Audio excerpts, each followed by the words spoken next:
સુરતના માન દરવાજા ટેનામેન્ટ રીડેવલપમેન્ટ પ્રોજેક્ટને લઈ ફ્લેટ ધારકોમાં ભારે રોષ જોવા મળ્યો હતો અને મોટી સંખ્યામાં રહીશોએ લિંબાયત ઝોન કચેરી ખાતે મોરચો કાઢી તંત્ર સામે આક્રોશ વ્યક્ત કર્યો હતો। માન દરવાજા ટેનામેન્ટ રીડેવલપમેન્ટ પ્રોજેક્ટ હેઠળ આવતા ફ્લેટ ધારકો સ્થાનિક અગ્રણી અસલમ સાયકલવાળા અને અલય ટીમરની આગેવાનીમાં સુરત મહાનગરપાલિકાની લિંબાયત ઝોન કચેરી પહોંચ્યા હતા। ફ્લેટ ધારકોએ ઝોનલ ચીફ અને ડેપ્યુટી કમિશનર નિલેશભાઈ પટેલને રજૂઆત કરી હતી। ફ્લેટ ધારકોએ આક્ષેપ છે કે કુલ 1312 લાભાર્થીઓમાં 30% લોકોને જ પાત્રતા પત્ર આપવામાં આવ્યા છે, ત્યારે બાકીના લાભાર્થીઓ હજુ રાહ જોઈ રહ્યા છે।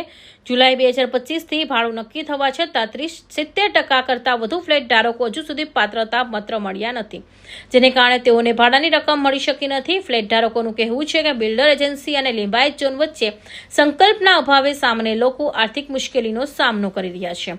આક્રોશિત રહીશોએ તંત્ર સામે ઉગ્ર રોષ व्यक्त કરી તાત્કાલિક न्यायની માંગ કરી હતી। हम लोग यहाँ सूरत लिंबायत एसएमसी जोन में आए थे और हमारी एक ही मांग थी कि जो 2 महीने से यहाँ पे फाइल पड़ी हुई थी, 150 से 200 फाइल यहाँ पे पड़ी हुई थी जिसकी साइन नहीं हो रही थी। कभी इलेक्शन की बात हो रही थी, कभी एसआर की बात हो रही थी, 5-7 बार आए तो बोल रहे साहब नहीं है, लेकिन हमको हमारी साइन चाहिए थी। इससे ज़्यादा हमारे यहाँ पे कोई डिमांड नहीं थी, तो ये साइन के लिए ही हम लोग यहाँ पे आए हुए थे। जो मान दरवाजा रीडेवलपमेंट में लोगों के पेपर एसएमसी में साइन देने के लिए आए थे, वो साइन हो नहीं रही थी, उसी की मांग के लिए हम लोग यहाँ पे आए थे। આજ રોજ માન દરવાજા ટેનામેન્ટ રીડેવલપમેન્ટ પ્રોજેક્ટ હેઠળ જે પાત્રતા પત્ર ધરાવી શકે એવા ફ્લેટ હોલ્ડરો દ્વારા સુરત મહાનગરપાલિકાના લિંબાયત ઝોન ખાતે એક મોટી સંખ્યામાં જેને રજૂઆત કરવામાં આવી। રજૂઆતનો મુખ્ય મુદ્દો એ છે કે જુલાઈ 2025થી એનું માસિક ભાડું શરૂ થવાનું તો એગ્રીમેન્ટ થયા પછી, પરંતુ દુઃખ સાથે કહેવું પડે છે કે 1312 ફ્લેટ ધારકો ધરાવતી આ માન દરવાજા ટેનામેન્ટમાં હજુ સુધી માંડ 30% ફ્લેટ ધારકોને એનું ભાડું મળવાનું શરૂ થયું છે, અને એ પણ ભાડું સમયસર મળતું નથી। અને પાત્રતા પત્ર માટે પણ લિંબાયત ઝોનનો વહીવટી પ્રક્રિયા જે કરવાની હોય એ બિલકુલ ગોકળગાય ગતિએ ચાલે છે।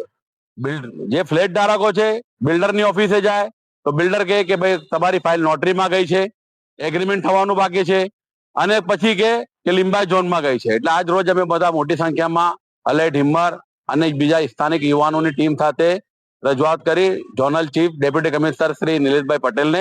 રજૂઆતનો મારો મુખ્ય મુદ્દો એ જ હતો કે જે બિલ્ડર દ્વારા અને એજન્સી દ્વારા જે ફાઇલો એગ્રીમેન્ટ થયા પછી ઝોનમાં આવે છે અને ઝોનમાં એ 2 મહિના ફાઇલ પડી રહે, જેના કારણે પાત્રતા પત્ર પર સમયસર સહી થતી નથી, અને સહી જ્યાં સુધી પાત્રતા પત્ર ફ્લેટ ધારકને મળે નહીં ત્યાં સુધી બિલ્ડર આગળની કાર્યવાહી કરીને એને માસિક ભાડું જે ચૂકતે કરવાનું છે કરી શકતો નથી। એટલે બિલ્ડર હંમેશા આ બહાનું કાઢી દે છે કે ભાઈ ઝોનમાંથી ફાઇલો આવતી નથી। એ રજૂઆત લઈને ગયા હતા, એમને અમારી વાતને ખૂબ સકારાત્મક રીતે સાંભળી અને એમને અમને આશ્વાસન આપ્યું કે અમે વહેલી તકે ઝડપી રીતે આ ઝોનમાં વહીવટી પ્રક્રિયા થાય અને કોઈ ફાઇલ અહીંયા પેન્ડિંગ ના પડી રહે એની કાળજી રાખશું, એ અમે રજૂઆત કરી।